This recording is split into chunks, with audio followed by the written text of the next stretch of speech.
Ayun, magandang araw po, no, sa lahat natin mga kababayan. So ito, mga kababayan, another reaction na naman tayo dito sa payago ni Harry Roque. So ito, sinasabi niya kasi dito mga kababayan, na ang ating Pangulong Bongbong Marcos ay pinagbigyan niya lang daw umano. Si PBBM ay pinagbigyan lang daw umano ni Harry Roque. Anong masasabi niyo dito, mga kababayan? So ibig sabihin, siya ba sana ang tatakbong presidente nung nung halalan? Nung election 2022? Bakit pinagbigyan niya lang daw muna ang Pangulo natin, mga kababayan? Ito, pakinggan natin. Ito. Talaga ako galit kay Marcos Jr. Bakit? Galit daw sa ating Pangulo. Galit ka kasi hindi ka siyempre, hindi mo napasunod ang Pangulo. Hindi ka na-absuelto sa kaso mo dahil hindi sumunod ang Pangulo sa'yo. Hindi sinunod ng Pangulo ang mga kagustuhan ninyo, kaya galit kayo sa ating Pangulo.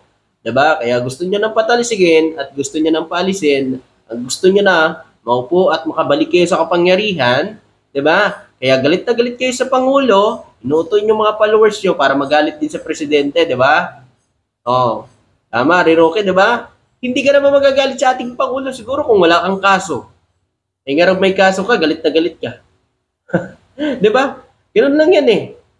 Ikaw naglagay sa sitwasyon mo, hindi ho ang Pangulo. Pakinggan natin sabi niya. Bakit? Kasi pinagbigyan ko siya eh. Naku mga kababayan, pinagbigyan niya daw ang Pangulo. Saan? Yun yung sinasabi ko kanina na pinagbigyan niya daw umano ang Pangulo. Bakit? Ikaw ba ang tatakbong presidente dati kaya ipinagbigyan mo ang Pangulo? Ang lakas mo naman. Diba? Hindi ka nga nanalong senador. Diba? Talaga ako galit kay Marcos Jr. Bakit? Kasi pinagbigyan ko siya eh.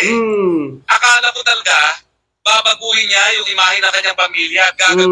Babaguhin daw ang imahe ng pamilya ng PBBM. Bakit niya pa babaguhin ang imahe ng kanyang pamilya? Ay napakaganda ng imahe ng kanyang pamilya at nagawa dito sa bansa. Kung meron man pangit na imahe na hindi dapat sundin, ay ang imahe nyo. Dahil, di ba? Ano bang ginagawa ninyo ngayon? Di ba? Kayo ang naglagay sa sitwasyon nyo niyan, hindi ho ang Pangulo. Kaya huwag yung sisisihin ang Pangulo sa kagagawan nyo. Di ba? Ngayon, si BBM, sasabihin mo, babaguhin ang imahe. Ba't babaguhin pa ng Pangulong BBM ang imahe ng Marcos? Maganda ang nagawa ng Marcos dito sa bansa natin. Hanggang ngayon, napapakinabangan pa rin natin ang mga ospital na pinagawa ng kanyang ama. Sinasabi mo lang yan kasi, siyempre, anti-Marcos ka na. Pero nung panahon ng kampanya, todo promote ka. Kasi para makakuha ng buto ng mga loyalista.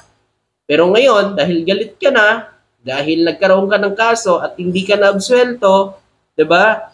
Sa mga kaso mo, galit ka na sa ating Pangulo, kaya sinasabi mo 'yan para yung mga anti-Marcos, yung mga nagraralista, na galit kay PBBM ay maniwala sa iyo. Baka nga kung makita ka pa nila, kuyogin ka pa nila.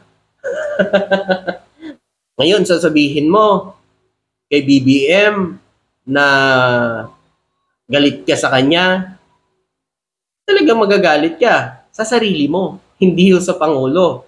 Kasi ikaw naman naglagay sa sitwasyon mong ganyan eh. Ito, pakinggan pa natin. Gagamitin niya itong pagkakataon na binigay sa kanya para maiwasto ang pangalan ng Marcos sa kasaysayan ng Pilipinas. Wow! So, ibig sabihin dito mga kababayan, sinasabi ni Harry Roque, si BBM pinagbigyan niya daw para linisin daw ang pangalan at baguhin kung ano man daw ang nangyari noong panahon ng kanyang ama. Diba? So, pinagbigyan niya daw ang Pangulo para itama. Ewan ko kung anong sinasabi niyang mali. Siguro mali sa kanila yung nagpatayo ang kanyang si Apo Lakay ng mga ospital, nagpatayo ng maraming proyekto para mapakinabangan ng mga tao. So mali ata sa kanila yon, mga kababayan. Alam mo, Harry Roque, kung ako sa iyo, ang gandang gawin mo, itama mo ang pagkakamali mo. Harapin mo ang kaso mo, yun lang yun. para maniwala kami sa'yo. Ngayon, sasabihin mo, uutusan mo ang Pangulo natin. Ha? O sabihin mo na pinagbigyan mo lang ang Pangulo. Saan? Bakit? Malakas ka ba dati? Hindi ka nga nanalo na senador eh. Diba? Mga kababayan, sasabihin mo, pinagbigyan ang Pangulo? Wow! Yung pala, mas malala pa ang gagawin. Mas malala. Mas malala daw ang gagawin ang ginawa ng Pangulo. Kasi, kayo, nagsilabasan ng baho nyo. Kaya galit na galit kayo sa ating Pangulo. Diba? Kasi naglabasan ng mga baho nyo noon. Diba ganun lang yan? Kaya galit kayo sa ating Pangulo. Pero kung malinis kayo at wala kayong kasalanan, hindi kayo dapat natatakot na harapin itong buong katotohanan na ito. Kung wala talaga kayong kasalanan, na sinasabi ninyo sa mga ututo yung followers na wala kayong kasalanan. Pero kung wala kayong kasalanan, di ba dapat tinaharap nyo ito? Pinapatunayan nyo sa tao? Hindi nautuin yung mga followers yun na wala kayong kasalanan pero takot kayong harapin ang katotohanan. Diba, Ari Roque?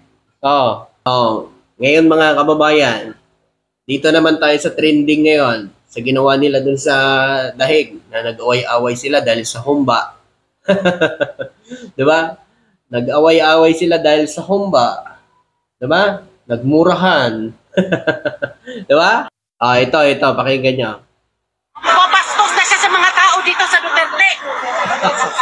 I can make a stance without shouting. Diba? Nag-away-away na sila. Ganyan kasi mga kababayan, kapag gumagawa ka ng kasalanan, gumagawa ka ng fake news, ginagawa nyo ng kasalanan, yung walang ginagawa sa inyong masama, di ba? Pinapasama nyo sa ibang tao, ayan. Basta't fake news, mangyayari sa inyo yan. Tingnan nyo, sila na lang nagkakanaan, nagsisiraan. Di ba? Well, okay, take a stand then.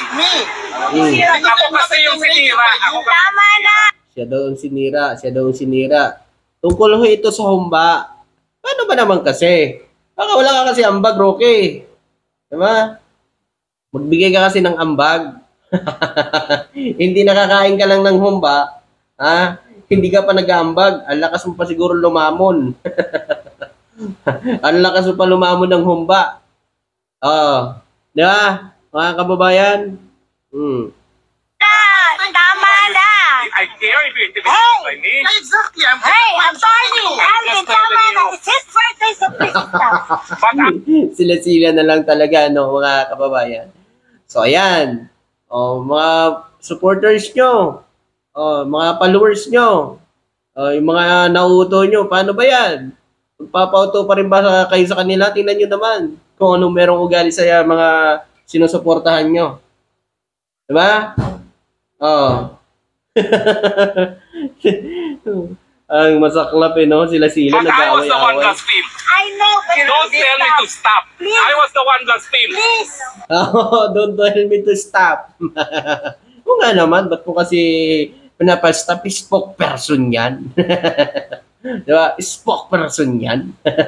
Noon. Ngayon, ano na lang ngayon? Pugante. Ngayon, Roque. Sabihin mo dyan ngayon sa kanila, ang sarap ng humba, 'di ba? Kaya nagustuhan mo. Ambag-ambag din kasi. Pag may time, wag lang kain ng kain. Kaya tuloy nagagalit yung mga kasamaan nyo dyan eh. I was the one. Mag-please ka na mag-please. Ako ang pinastos. Mami, magkano yung humba na yan? Mami, magkano yung humba na yan? Ayan, babayaran na ni Harry Roque. Yun kasi, diba? Dapat kasi nag-aambag. Ngayon, pag nasita, magagalit. Diba? Para hindi ka masita, para hindi ka magalit, dapat, ang ginawa mo, nagbigay ka na ng pera na magluluto pala ng humba. Gusto mo pala yan. Paborito mo pala yung humba. Diba? Patuloy natin. No, you're my son! Birthday yung isa! As long as you want! Lahat naman kumakain sa humba. Grabe. Grabe daw, sabi ni Harry Roque. Paano hindi grabe? kumain ka na lang ng humba, hindi ka nag-ambag. O ayan, mga kababayan, tingnan nyo yan. Inamin. Di ba? Umamin si Harry Roque, oh. Ako po talaga ay umamin. Talaga gustong-gusto ko ang humba. Hindi na sumba, kundi humba na naman ngayon. Si Harry Roque mismo umamin na gustong-gusto niya daw yung humba, mga kababayan. Ayan, tingnan nyo. Ayan, yan sinasabi niya. Gustong-gusto niya daw yung humba. Dapat mag-ambag ka. Paborito mo pa lang yung humba eh. Hindi nakakain ka lang. Yan tuloy. Diba? At saka dapat ikaw nagbibigay ng budget. Dami mo pang pera dyan. Diba? Mga kababayan, huwag kasing kain lang ng kain tapos walang bigay. Dapat may bigay para masaya. Ngayon, kakain ka ng humba, di ka nagbigay, yan tuloy, pinos ka. Sarap na sarap ka pa kasi sa humba eh. Mag-ambag para walang away. Ambagan kayo. Kami mga BBM supporters, silang may mga event, nagbibigayan, hindi nag-aaway. Hindi kasi madamot ang presidente namin. So yun po, maraming salamat to at magandang araw po sa inyo lahat. Kayo, ano masasabi niyo doon? BBM daw, pinagbigyan daw ni Harry Roque. Nako mga kababayan. Yun, maraming salamat po. Thank you.